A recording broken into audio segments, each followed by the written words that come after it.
Sega.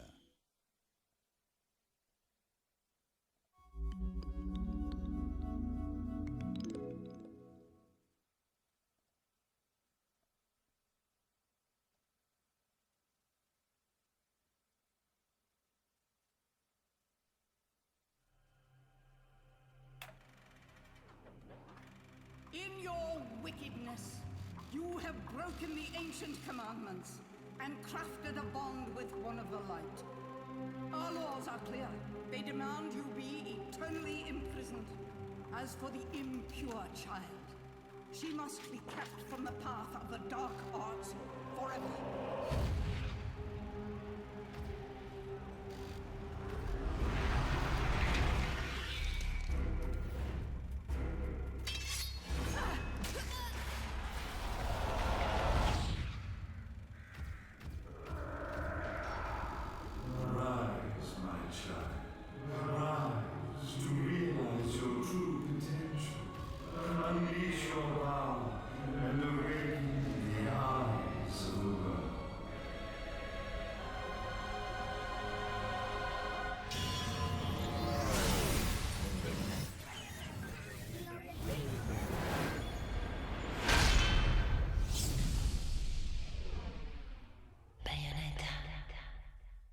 Hello everybody, and welcome to the Bayonetta walkthrough.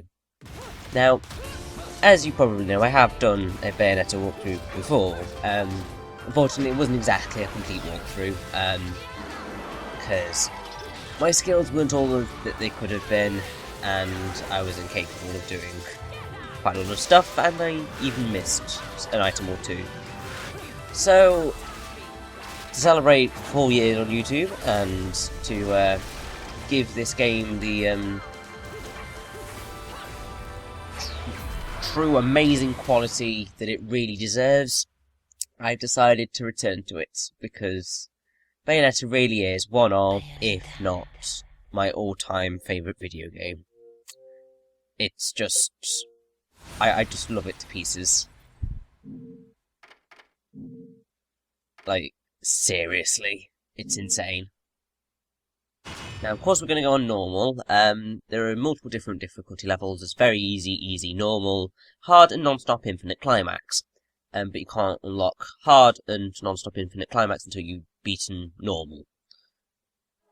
Trust me, you wouldn't be able to cope with them if you didn't go through normal first. So, Bayonetta was developed by Platinum Games, and was published by Sega. It was directed by Hideki Kamiya, who also did the original Devil May Cry, Okami, Beautiful Joe, and so on. Also Resident Evil 2. And it was produced by Yusuke Hashimoto. Came out in Japan in October 29th, 2009, and then January 5th, 7th, and 8th across Northern America, Australia, and Europe in 2010. So here we have the Records of Time, which is going to give us a bit of background information onto everything. Normally I wouldn't kind of just talk over this, but there is lots and lots of trivia that I can throw out to you about this particular scene anyway. I do believe that the narrator here is Richard Edgar, who many people should recognise as Ansem Xehanort in Kingdom Hearts series. He also voices Kurt in Tales of Grace's F. Apparently voices Raiden in the newest Mortal Kombat. And yes, he voices quite a lot of characters. You should recognise him, probably, from somewhere. Now, this particular scene was called a climax scene. Basically, there was an idea during development to have a scene where lots of kind of action was going on, and it was just kind of fighting awesomeness. And they did try quite hard to make climax scenes a thing, but they didn't go very well, and whilst they were fixing everything up, they decided they wanted to keep at least some of the work, and so this scene is the only thing that remains, really, of the climax scenes. They really wanted to kind of the player to hit start and be enveloped in this massive fight scene. I mean, just look at this; it's wonderful. Absolutely no tutorial, just fighting to show the excitement from the start, and kind of give you a taste of the real tension and action that the game was going to provide for you, considering the tutorial was going to be prepared anyway. Now, although the narration here is, I think, done by Richy, they did also have it voiced by, well, two of the other voice actors in the game recorded versions of the narration. One of them had lots of kind of, I think, funny random bits in it. Won't reveal that character just yet because we haven't met them. We'll go from there. This wonderful track is called One of a Kind. You'll recognise it, appearing quite a lot throughout the game. It's wonderful.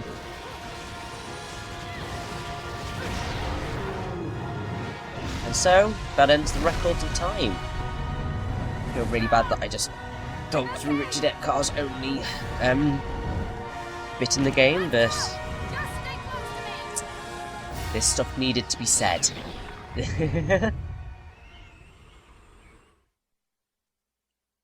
So, I mean, just the fact that you start the game on that is it's just insane. And that's the best way to describe this game, insane. This cutscene style is something that you will see quite frequently throughout the game. Basically, what it was called in development was the simple cutscene. Might seem like a last-ditch measure, but considering they had over 90 minutes of cutscene, there was no kind of time to do cutscenes like incredibly in the amazing action quality. So they had to split it into intense action and story. It kind of created an interesting way of showing things, and it did kind of unexpectedly create a lot of extra work for cutscene people. Specifically, I think Suda-san, who I think was kind of at the helm of this type of cutscene development. Because lots of things kind of came up, I think, with the positioning of the characters and so on. So let's get on with the game proper. And we start in the vestibule.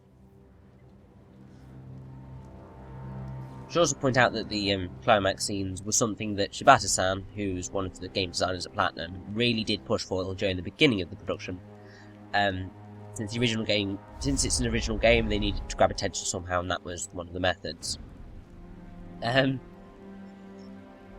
with these headstones being used to credit the staff, which is, I think, a great way of doing it.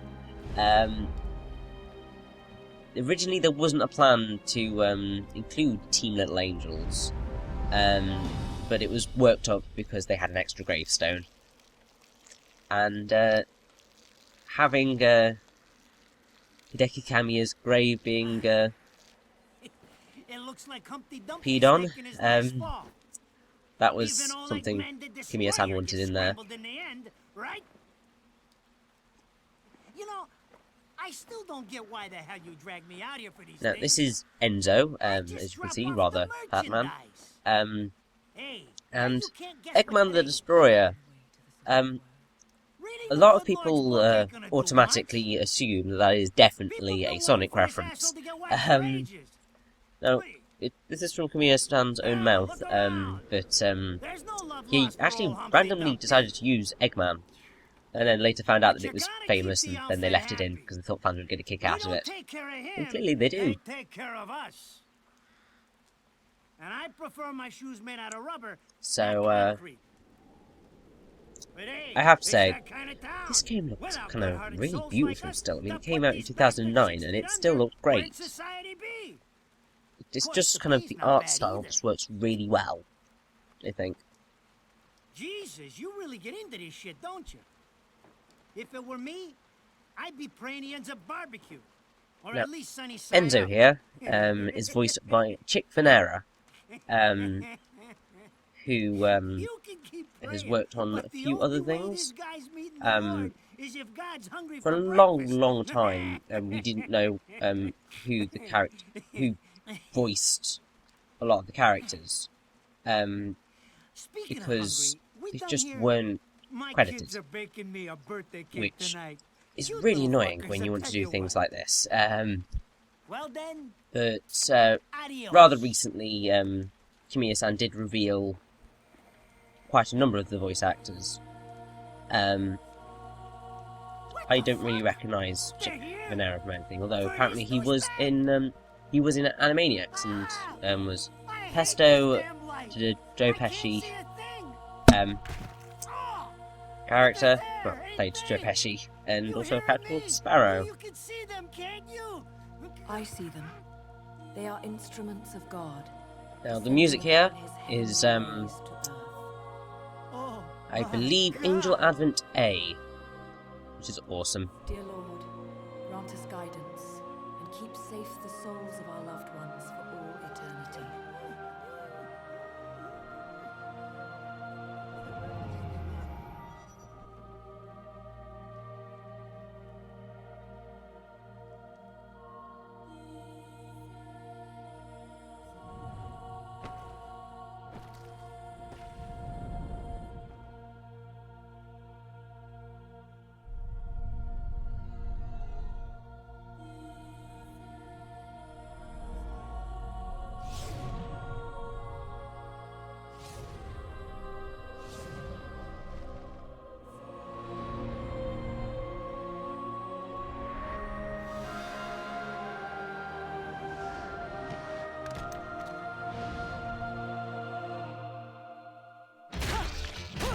And here begins the crazy insanity that is Bayonetta.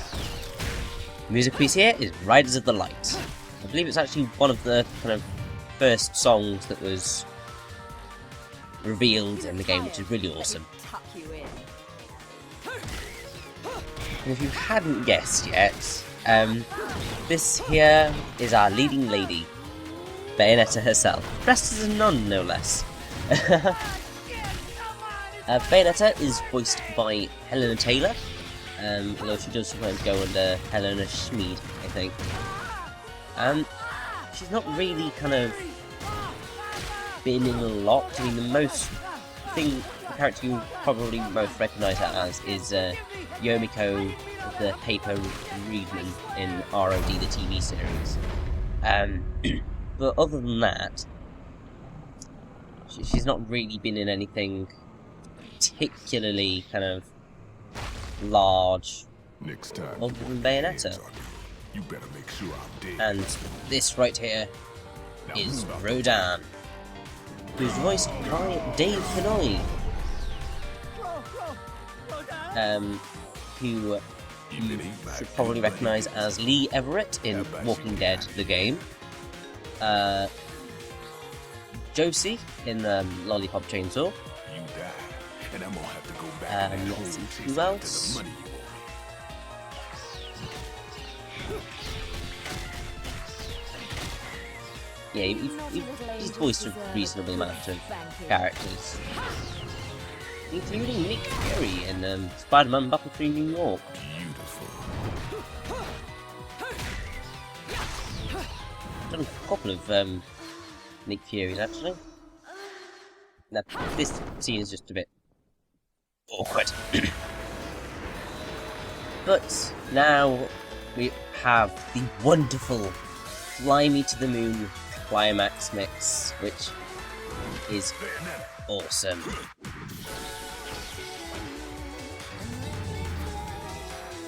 Basically, the first version that Kamiya-san ever heard of Fly Me to the Moon was the Brenda Lee version.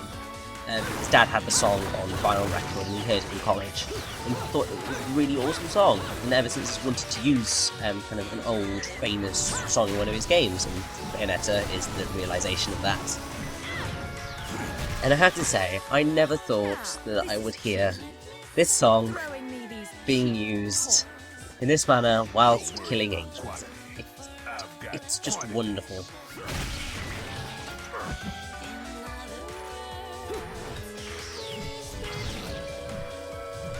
Now, Rodan himself, early on in development, they knew that they wanted an ally to provide weapons, but initially he wasn't the supporting full character.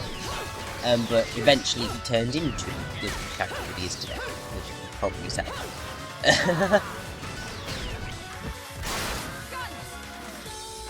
Now, one of the main things that I love about Bayonetta is just kind of absolute carnage. Because the amount of angel murder that Bayonetta goes through is just ridiculous. And also very stylish. If there's one thing that Bayonetta will constantly kind of be applauded for is its amazingness. Now, there are lots of kind of little references in Bayonetta, like that baseball swing.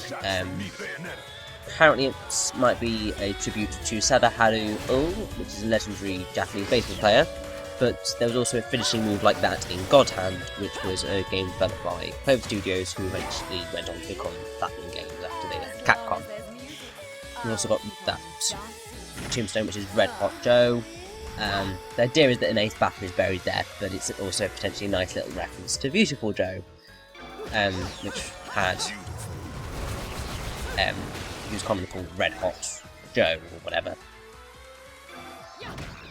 The development team wanted a very, very thorough tutorial in Bayonetta, so that people unfamiliar with intense action games would be able to play. Also, and particularly because they used pretty much every button on the controller. It's actually something that's quite unusual for Mia-san. And with the dodging, that was something that we're very particular about. Because kind of adding a block move changes gameplay drastically, it slows it down. So having the dodge is kind of very helpful. Now, witch time here is something that's kind of the main thick kind of gameplay mechanic that you will be wanting to use as much as possible. And the development team kind of had it in mind from very, very early on in development, but they had to be really careful as to how they implemented it. Initially it was kind of activated when enemies exploded and died, but that didn't quite work. They tried kind of lots of systems, even kind of making it possible with a button press. They finally balanced on the dodge at the last minute to balance risk and return. Also, it kind of adds that extra rule for the player before you even attack. And they were slightly worried that kind of new players wouldn't be open to it. And Mia spoke a lot to Yusuke Hashimoto, the producer, about how to handle it. Mia-san doesn't think he thought too much about it, but he did ask not to make it too complicated. And basically, when they made Beautiful Joe, going into the slow motion required kind of specific attacks and specific moves to deal effective damage, and some people didn't like that much. So they wanted to be very careful in Bayonetta here. Especially because casual players aren't very fond of being restricted by strict rules. So, yes, this is basically the meat and bones of the Bayonetta experience. Beating angels with wonderfully long combos, and just absolute carnage. It's great. The singer for Climbing to the Moon Climax Mix is Helena Noguera. I believe that's how you pronounce it. And she does, I believe she might, yes, I think she does Bayonetta's theme song, which is called Mysterious Destiny. We'll be getting to that a little bit later on.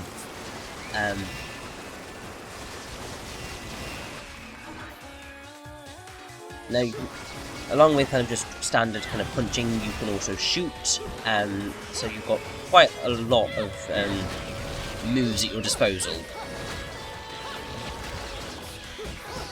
which is just great. The main amazing thing about Bayonetta is that the combat is very simple to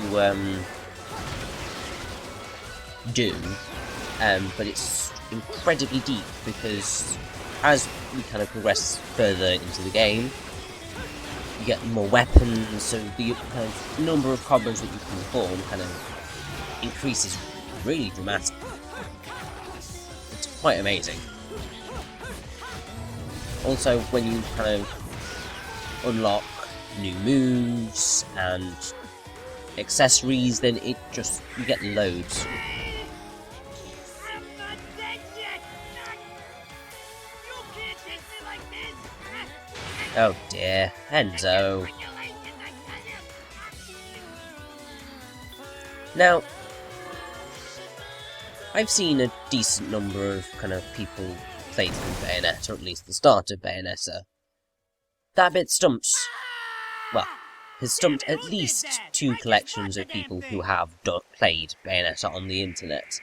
And if they've been stuck there for 10 minutes, even though the camera points you in the direction of this. Figured it out yet? And, No quarter for you in this world. oh, it frustrates me so much. It's like the camera points you in the direction where it wants you to go. It tells you to double jump. There's a massive hole. But nope.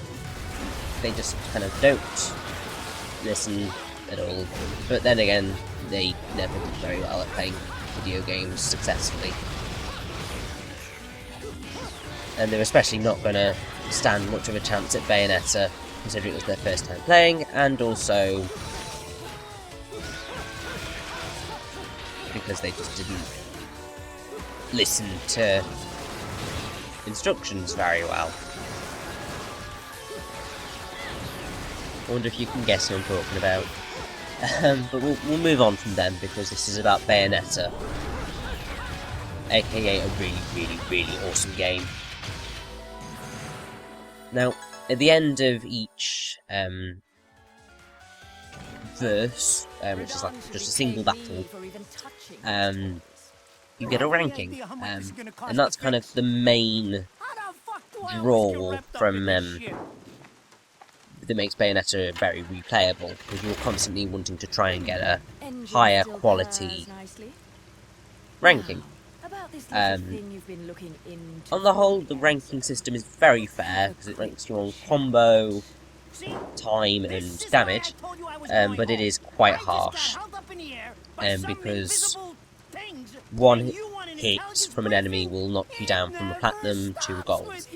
So you kind of have to balance out your skills really well if you want to get kind of the best ranking, which is pure platinum. Indeed. Wait, Rodan. What about Eggman? Oh, he's Such a dead. popular chap. I bet they hate him down there as much as you did when he was up here. We just need to make sure he won't come crawling back when they kick him out. Now, I'd say kind of that line makes it seem like the Eggman joke was thought through. Well, the Eggman reference, but it really wasn't, I don't think. I trust Kamiya Santawood, because he's generally a very honest man. Especially if you've seen Kamiya San's Twitter feed, which is at PG_Kamiya, I believe. You will see he doesn't mince his words, and he's generally very honest about everything. Hilarious to watch that Twitter feed. It's great.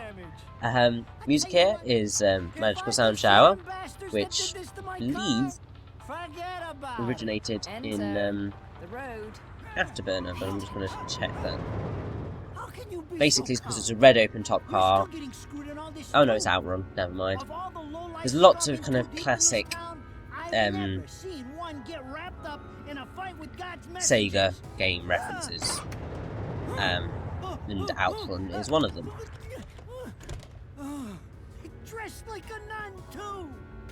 I know, it's ridiculous. Now, the license plate for Enzo's car says Ednedna, which we can assume to be Enzo's children. So Enzo, Ed, and Edna, which is great. You can remember as that you're a witch. But Now, this you're music stuck track is because you Enzo never said and before you Drive. start wearing friends every day, or they'll drag your ass back down to hell. I know, I Yeah. thought I got screwed. But I know being that is forced getting to slap pretty around screwed. the divine for a living, it's really getting screwed. Now, with If I needed Magical a Sound Shower, biographer, you wouldn't be my first choice. Kamiya-san I suggest asked the you blessing from, you asked get for me the the information I blessing asked from for. Sega's That was our main composer at that time, Come on now. Look at Master my Hero, work hard. I'm working for free and after he, this. and in this game they have tracks that he arranged especially for Bayonetta. The Quite a funny info little I anecdote got is when good. about when Kamiya It's went to gonna meet get you Hiro-san. close to finding the He other took stone a in Sega the soundtrack pack CD that he and bought in figuring high out school for some him of to that sign. lost past But he was really swear. worried about what if Kamiya-san found out that Hiro was an awful person and he disliked him, and then the CD would be ruined. But there's nothing to be worried about. Just like a girl. Also, if you notice when the steering wheel came off a few minutes ago, well, a little while ago, Enzo, that was actually an ad-lib on the part of the actor, and they kept it because it was rather fun. stand bugs. I think there's quite a few of those little ad-libs in there, which is great.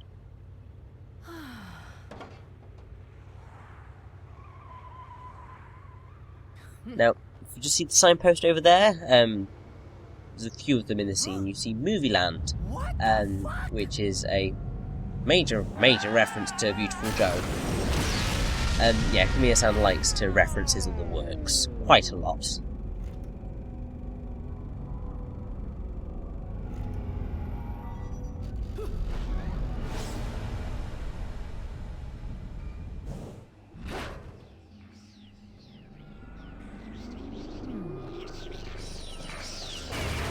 And here we have kind of the first proper appearance of a rather major character who we will allow to remain unnamed for the time being. Shimamura-san, who was the cutscene director for the game, was very, very exacting about this particular battle.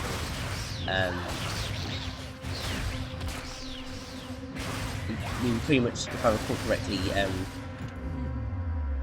he made video storyboards long before they were implemented on the actual hardware, and the general flow from the storyboards is there in the games. They pretty much, What's the matter, Bayonetta? well, everything from editing to performance is decided by the storyboards. All that sleeping made you soft. She seems evil, of some, well, more like a rival, I should say. I mean, basically, you can thank Yuji Shimamura, who's the director, who did the cutscene directions, as I said, because he's very great with kind of character elements and adds spice into the performances and staging, which is where you kind of breathe life into the game. Now, here we have the first appearance of torture attacks, and also lots of items which allow you to do this concocting thing, but we'll get into that later. Basically, to perform a torture attack, you need to get your magic bar full. Your magic is done by the little pearls in the top left-hand corner of the screen, and that fills up by constantly attacking enemies. If you get hit, then that falls down. Also, you are under a time limit here, so you need to be quick about beating this particular verse. Otherwise, you will get an automatic game over. Because death is an automatic game over in this game. It's just the way it works. Music piece here is Dance with Jean. The song before was Jean enters, and the song during the stage was the falling military transport. I'll try and kind of be as good as I can on all of the musical tracks, but let's just say there's a lot to get through. The torture tracks were used to emphasise Bayonetta's sadistic side, so they were really fun to make. And they went for a kind of lot of comical elements in them. And if you've probably noticed, the guns that Bayonetta's been using right now, she has a white gun in her left hand and a black in her right hand and a black gun in her left. It's not something that Kubo-san, well, it wasn't requested of Kubo-san, who I think did this particular weapons or whatever. Or he just did that event, but he was just being sly, because it's a nice little reference to Devil May Cry, which Kubo-san and Miya-san worked on together. Those assholes sure know how. And here we have the Gates of Hell with the Brenda Lee version of Fly Me to the Moon, which is great. You don't say. It's getting harder and harder to tell the worlds apart. Now, if you look very carefully on these bottles of wine, well, bottles of alcohol, they were very, very careful as to what the labels were. You've got El Diablo on Inferno, Solstice on the Human World, and I believe Utopia for Paradiso. Even with Purgatorio in the middle. It's a great way Long of enough describing in there and metaphysics, you'll I think. really lose sight. Why the sudden interest in metaphysics? It's a balance, right? Even if I should also point out that Paradiso, Inferno, and Purgatorio all originate from Dante's Divine Comedy, which is also kind of a major basis for Devil May Cry. Are gonna go straight for each other's throats. Heaven and hell can tear each other to pieces for all I care. I've got my own problems to worry about. Something's up. Everything was a bit too brazen, and Enzo's tip makes the timing too perfect. Music here is This just reeks of a the seven. Gates of Hell. Someone in one of those So. lost memories calling you out. You will hear this song quite a lot throughout the game, don't worry about that. I got a little present for you. These babies are special.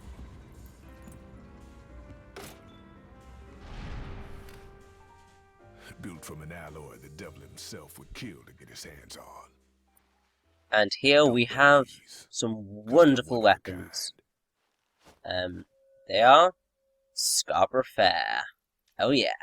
Now each gun, as you can see, is engraved with a different phrase. So you've got, all of them have Scarborough Fair by Rudan, but each of them has a different kind of name. So you've got Parsley, Ever Joyous, Sage, Ever Strong, Rosemary, Ever Reminiscent, and Thyme, Ever Courageous, all based on the old folk song Scarborough Fair. Music here is Scarborough Fair, Equipped.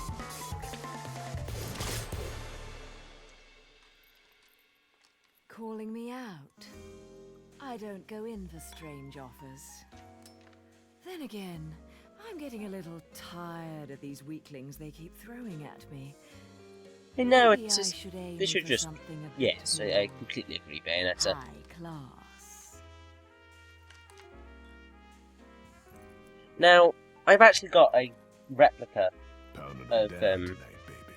Parsley, I Not to believe, butt into your um, affairs, but I'm which pretty came sure with you got the somewhere version better to of the game that I be. The guys bought. you're up against aren't the type to Because wait there for was you a to finish climax your edition, and then there was another pre-order bonus, and the other pre-order bonus was Scarborough Fair gun, and I went for that one. Unfortunately, the gun What's going on your has tab, got buddy? the engraving on it is incorrect, because I think Parsley is the green one, and let's just say that it definitely says this is one for Sage, which shouldn't be the case. Now, at the end of every chapter, you will get an award. My goal for this entire walkthrough is to get straight platinums.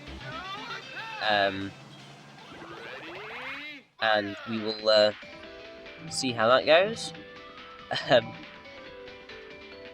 right here we have Angel Attack, which also appears at the end of every single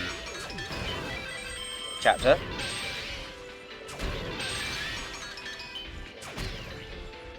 And it's basically just a way of unlocking